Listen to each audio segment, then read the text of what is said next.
नारी के लिए 3 प्रश्न आया है, तो 3 बातें ध्यान रखना। जैन नारी, जैन नारी का विशेषता क्या? नारियां तो सभी होती हैं, अजैनों में भी होती, सारी दुनिया में नारियां होती हैं। जैन नारी का नेचर क्या? जैन नारी के 3 नियम होते हैं। पहला नियम होता है, बचपन में उसका नियम होता है, मैं पिता के हाथ का गंधोदक लेकर ही भोजन करूंगी। पहला नियम, कुंवारी कन्याओं का पहला नियम। पहला नियम लो, आपके पिताजी जिंदा हैं तो एक ही नियम लो, पिताजी आकर के मुझे गंधोदक देंगे तो ही मैं गंधोदक लूंगी और भोजन करूंगी। आज सारी बच्चियों के लिए एक नियम लेना है और पापा से जाके कहना, पापा हमने एक नियम लिया है, कल से गंधोदक आप बना करके मुझे दोगे तो ही आपकी बिटिया भोजन करेगी।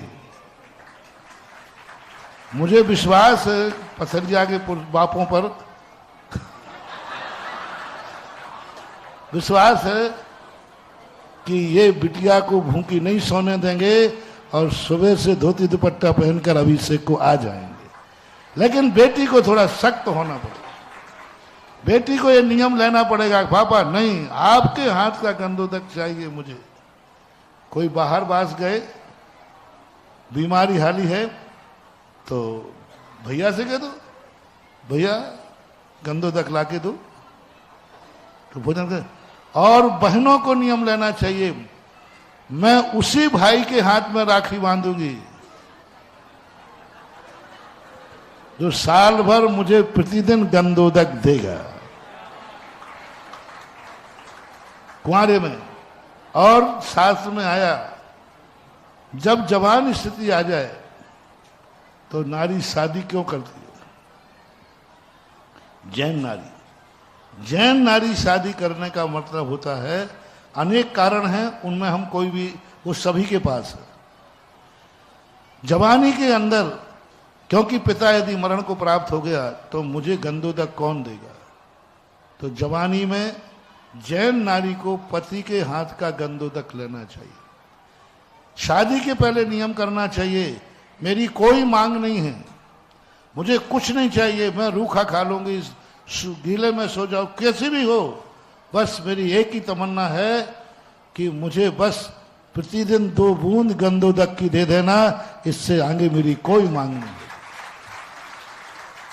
जवानी बच्चे पैदा क्यों करती है? जैन नारी, सभी नारियां करती है, वो पर्पस सबके एक समान होते हैं।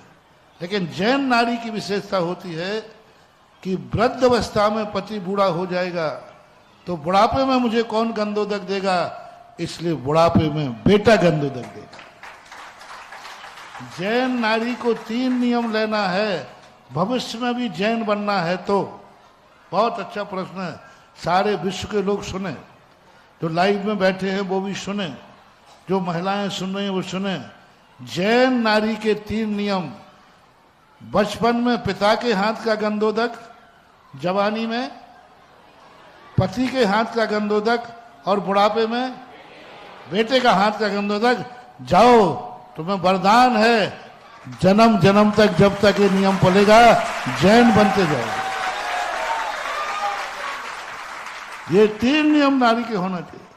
माताएं कई बार हम लोगों से कहते हैं, महाराज जी हमारा बेटा जाते ही नहीं, कह तो दिया, मुझे बुद्धू बनाती है लोग।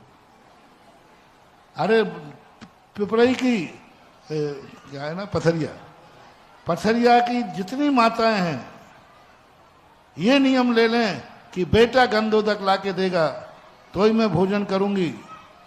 मुझे पथरिया के बेटों पर विश्वास है, 95% बेटे अभिषेक करने चले जाएंगे।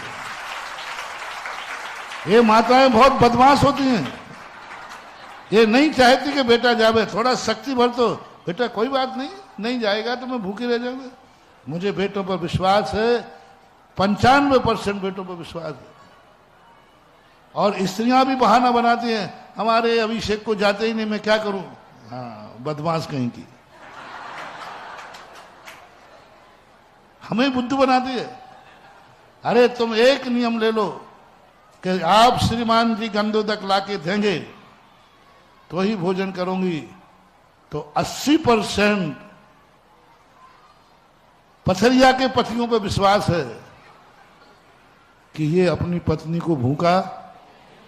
तुम एक दिन करके देखो, कल ही से हो जाए हंगामा शुरू। हालांकि इन लोगों ने ईमानदारी से नियम ले लिया है।